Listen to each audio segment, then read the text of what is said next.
मैं doctor Irshad Ali Khan, associate professor political science, government Bangal college जीजुआना में कार्यरत हूँ। आज हम हॉब्स का संप्रभुता का सिद्धांत, इसके अलावा हम नागरिक कानून और व्यक्तिक स्वतंत्रता और हॉब्स की आलोचना, सर्वश्रेष्ठ शासन इत्यादि का अध्ययन करेंगे।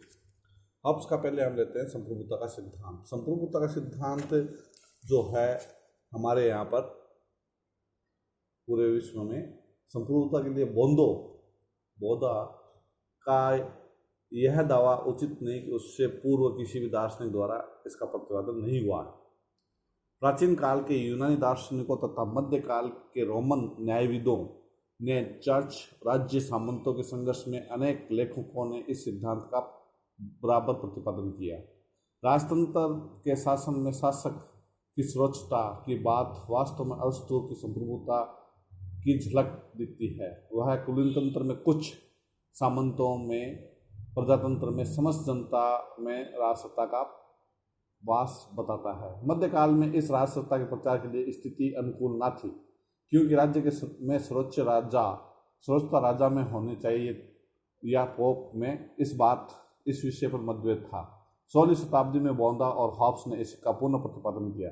बोधा ने अपनी पुस्तक दी रिपब्लिक में राज्य को परिवार का एक विकसित रूप बताया है। बोधा प्रभुता की परिभाषा देता है, नागरिकों एवं प्रजाजनों का सर्वोच्च सत्ता है जो कानून में नियंत्रित नहीं होती। बोधा सभ्यता की परिभाषा इस प्रकार देता है, सभ्यता का मुख्य लक्षण समस्त नागरिकों को सामूहिक व्यक्तिक कानून प्रदान करने की क्षमता बताता है। हॉब्स का सार्वभौमिकता का सिद्धांत बोधा के सिद्धांत पर ही आधारित है, परंतु हॉब्स ने उसमें कुछ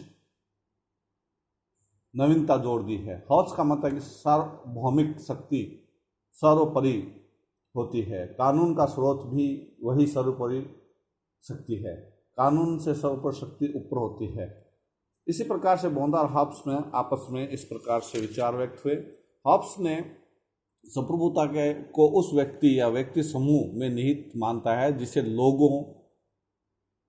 लोग समझौते के अनुसार सब अधिकारों का हस्तांतरित कर देते हैं। हॉब्स के शब्दों में संप्रभुता वह शक्ति है जिसका एक विशाल जनसमूह ने एक दूसरे से परस्पर समझौता आवश्यक अनुसार प्रयोग कर सकता है। संप्रभुता की विशेषता के बारे में इन्होंने बताया कि संप्रभु निरंकुश है, संप्रभु अविभाजित है, संप्रभु अदेय है, संप्रभु असीमित है, संप्रभु अपरिवर्तनशील है, संप्रभु दंडनीय है और संप्रभु जो है अदंडनीय है, संप्रभु अनुत्तरदायी है, संप्रभु कानूनों का निर्माण का स्रोत है और संप्रभु न्याय और हानि रहित होता है। बहुमत संप्रभुता का निर्माण करता है, संप्रभु पूर्व समझौते मुक्त होते हैं। इसके संप्रभु की शक्तियाँ, संप्रभुता की शक्तियाँ और कार्य भी बताया है। प्रशासन को सुचारू चलाने के लिए, यानी जो शक्तियाँ कार्य है, प्रशासन को सुचारू चलाने के लिए महत्वपूर्ण अधिकारियों की नियुक्ति करना, संप्रभुता की शक्ति का प्रयोग करना, राज्य में शांति व्यवस्था बनाए रखना, संप्रभु राज्य के संपत्ति को उपभोक्ता होने के कारण कर लगा सकता है, संप्रभु राष्ट्रीय हित को ध्यान में रखकर युद्ध और शांति कर सकता है। यदि कोई व्यक्ति अव्यवस्था उत्पन्न करता है तो उसे दंड देता है, राज्य के नागरिकों के बीच उत्पन्न झगड़ों विवादों का निपटारा व न्याय देता है। संप्रभु सभी कानूनों का स्रोत होने के कारण कानूनों की व्याख्या भी करता है। इस संप्रभु इस बात का पर भी ध्यान देता है कि संपत्ति का असमान वितरण न हो, जिससे आर्थिक असमानता को बढ़ावा मिलता है। संप्रभु राज्य में उपलब्धि अर्जित करने वालों को सम्मान व पुरस्कार प्रदान करता है। संप्रभुता के संबंध में इस प्रकार से विचार व्यक्त किया है। कानून और नागरिक अधिकार के बारे में इसने कहा है, हॉब्स के मतानुसार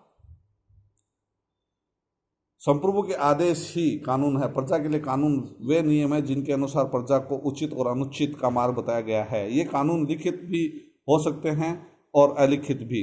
प्राकृतिक और राजकीय कानून में यही मुख्य भेद है कि सब प्राकृतिक कानून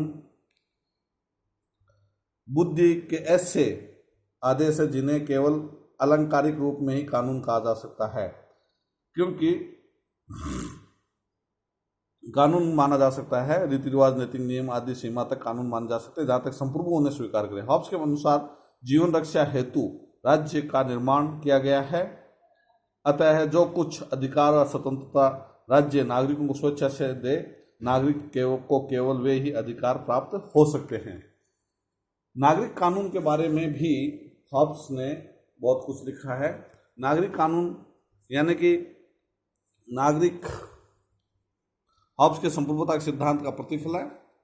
हॉब्स के अनुसार कानून उचित रूप से उस मनुष्य का आदेश है जिसे दूसरे मनुष्यों पर शासन करने का अधिकार है। हॉब्स के शब्दों में नागरिक कानून संप्रभु इच्छा की अभिव्यक्ति है जो स्वयं उसे बंधा नहीं है।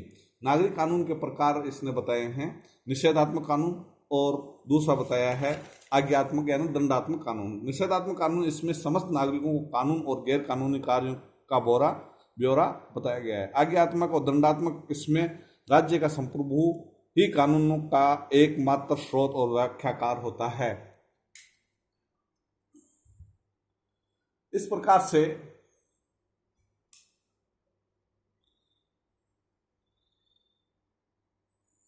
इसमें आज्ञात्मक दंडात्मक में इसमें राज्य और संप्रभु ही कानून का एकमात्र स्रोत और व्याख्याकार होता है। नागरिक कानून की विशेषताएं, संप्रभु कानून का निर्माण करता है, कानून संप्रभु का आदेश है, कानून को शक्ति संप्रभु से प्राप्त होती है, संप्रभु कानून से ऊपर है, प्राकृतिक नियम समझौते के द्वारा नागरिक कानून बनाते हैं, रीति रिवाज कानून और अंग कानून का अंग, और इसके अलावा शासन परिवर्तन के साथ कानून बदलता रहता है। नागरिक कानून और प्राकृतिक कानूनों में इसने अंतर बताया। कानून का पालन के संबंध में नागरिक करते हैं और कानून का पालन इसमें प्राकृतिक कानून सभी मानव करते हैं। आदेश में संप्रभु नागरिक कानून में होता है और प्राकृतिक कानून में विवेक काम में आता है। प्रजा जो नागरिक कानून में बंधनकारी होती है परंतु प्राकृतिक कानून बंधनकारी नहीं होती है। दंड जो व्यवस्था है उल्लंघन पर दंड देता है, दंड कोई कानून का उल्लंघन करता है तो उसे नागरिक कानून में दंड दिया जा सकता है, जबकि प्राकृतिक कानून में दंड नहीं दिया जा सकता। समानता में हम नागरिक और प्राकृतिक कानून के पारस्परिक समानताएं भी है, जैसे ये दोनों एक दूसरे के अभिन्न अंग है। हॉब्स का मत है कि प्राकृतिक कानून नागरिक कानून के प्रतिफल नहीं हो सकते। सर्वश्रेष्ठ शासन प्रणाली में संप्रभुता कितने व्यक्तियों के हाथ में नहीं है, तो इस पर आधार हॉब्स ने शासन के 3 भेद बताए, राजतंत्र, कुलीनतंत्र, प्रजातंत्र। वह लोक कल्याण और सार्वजनिक हित की दृष्टि से कुलीनतंत्र और प्रजातंत्र को ठीक नहीं समझता। उसका विचार है कि इन दोनों ही शासन व्यवस्था में राज्य के मुख्य लक्षण शांति व्यवस्था की रक्षा भली भांति नहीं हो सकती, क्योंकि कुलीनतंत्र में तो शासक वर्ग के व्यक्तियों के निरंतर संघर्ष चलता रहता है और प्रजातंत्र में प्रत्येक व्यक्ति अपने स्वार्थों के लिए निरंतर संघर्ष करता रहता है। इसके अतिरिक्त उसका विचार है कि स्वतंत्र एकतंत्र राजतंत्र ही एकमात्र स्वाभाविक शासन व्यवस्था है और अन्य सभी सरकारों की रचना कृत्रिम रूप से विद्रोह द्वारा जर्जित राजतंत्र की अवशेष राख से हुई है। हॉब्स की विचारधारा में व्यक्तिवाद भी महत्वपूर्ण विचार है। जहां एक और निरंकुश तथा असीमित संप्रभुता का प्रतिपादन किया है, वहां दूसरी ओर हॉब्स ने उसकी विचारधारा में व्यक्तिवाद के भी स्पष्ट और प्रबल दर्शन होते हैं। इस दृष्टि से हॉब्स पूर्ण व्यक्तिवादी है। डनिंग ने इस संबंध में लिखा है कि हॉब्स के सिद्धांत में राज्य की शक्ति का उत्कर्ष होते हुए भी उसका मूल आधार पूर्ण रूप से व्यक्तिवादी है। वह सब व्यक्तियों की प्राकृतिक समानता पर उतना ही बल देता है जितना कि मिल्टन या अन्य किसी क्रांतिकारी विचारक ने दिया। हॉब्स की विचारधारा में व्यक्तिवाद के निम्न रूप देख सकते हैं हम, जिसमें हम ये देख सकते हैं मानव स्वभाव संबंधी धारणा उसकी है, राज्य एक कृत्रिम संस्था है, राज्य साधन है, व्यक्ति साध्य है, व्यक्ति को राज्य के प्रतिरोध का अधिकार है, राज्य के कार्यों का निषेधात्मक धारणा भी इसको व्यक्तिवादी धारणा की ओर ले जाता है। व्यक्तिक स्वतंत्रता के बारे में भी इसने विचार व्यक्त किए हैं और व्यक्ति विचारधारा में हॉब्स के शब्दों में उचित रूप से स्वतंत्रता गति के भारी अवरोधों के अभाव को व्यक्त करती है। हॉब्स के अनुसार स्वतंत्र मनुष्य वह है जो उन कार्यों को जिनको करने की उसमें शक्ति और बुद्धि है तथा जिनको वह अपनी इच्छा अनुसार चाहता है करने से रोका नहीं जाता है। स्वतंत्रता के प्रकार इसने दो प्रकार बताए हैं, प्राकृतिक स्वतंत्रता, दूसरा नागरिक स्वतंत्रता। प्राकृतिक स्वतंत्रता में ये बताया है प्रत्येक व्यक्ति अपनी इच्छा अनुसार कुछ भी करने को पूर्ण स्वतंत्र रहता है। नागरिक जो कानून है स्वतंत्रता, इसमें सामाजिक समझौते के फलस्वरूप जिससे संप्रभु का निर्माण होता है उसके द्वारा प्रदान की जाती है। हॉब्स के अनुसार प्राकृतिक स्वतंत्रता सच्ची स्वतंत्रता, नागरिक स्वतंत्रता कृत्रिम स्वतंत्रता है। प्रजाजनों को स्वतंत्रता केवल वह स्वतंत्रता है जो उनको संप्रभु की आज्ञा के से प्राप्त होती है। संप्रभु के विरुद्ध स्वतंत्रता भी इसने दी है, जिसमें इसने अलग अलग बिंदु दिए हैं। प्रजा प्राण रक्षा हेतु वो संप्रभु के आदेशों की अवहेलना कर सकता है। अपराध स्वीकार करने के विरुद्ध भी वह संप्रभु के आदेशों का कर सकता है, विरोध कर सकता है। और हत्या करने की आज्ञा का भी वह विरोध कर सकता है। और संप्रभु का विरोध अभियोग लगाने की स्वतंत्रता भी उसे दी गई है। स्वतंत्रता संप्रभु के विरुद्ध अभियोग लगाने की स्वतंत्रता में उसने संपत्ति के स्वामित्व हेतु एक तो, और दूसरा आर्थिक या शारीरिक दंड हेतु, दो प्रकार की संप्रभुता की इसने इस संप्रभु के विरुद्ध अभियोग लगाने की स्वतंत्रता दी है। हॉब्स के दर्शन में व्यक्तिवाद, उपयोगितावाद, निरंकुशतावाद तत्व मिलते हैं। इसलिए संप्रभु सारांश में हम कह सकते हैं कि इसकी आलोचना करने पर हम देखते हैं राजनीतिक संबंध में हॉब्स की सबसे प्रसिद्ध पुस्तक लेविथान जो 1651 में प्रकाशित होते ही उसके आलोचक सामने आ गए। इस प्रकार के हॉब्स के दर्शन के संबंध में वाहन का विचार है कि जहां तक राजनीतिक विचार के सजीव विकास का प्रश्न है, लेविथान एक प्रभावहीन और निष्फल ग्रंथ रख रहा है। वह एक प्रभावपूर्ण वर्ण संग्रह है जिसमें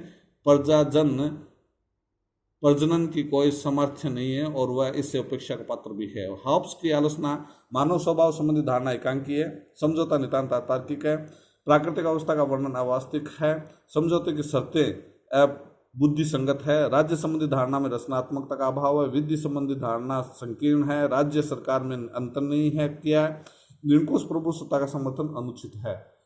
फिर भी हम ये कह सकते हैं कि हॉब्स के राजनीतिक चिंतन का केंद्र बिंदु व्यक्ति है। व्यक्ति की इच्छा से ही राज्य का निर्माण होता है। व्यक्ति को रक्षा प्रदान करने के लिए ही संप्रभुताधारी अपनी पूर्ण सत्ता का प्रयोग करता है। इस तरह व्यक्ति साध्य और राज्य साधन है। आज इतना ही, धन्यवाद।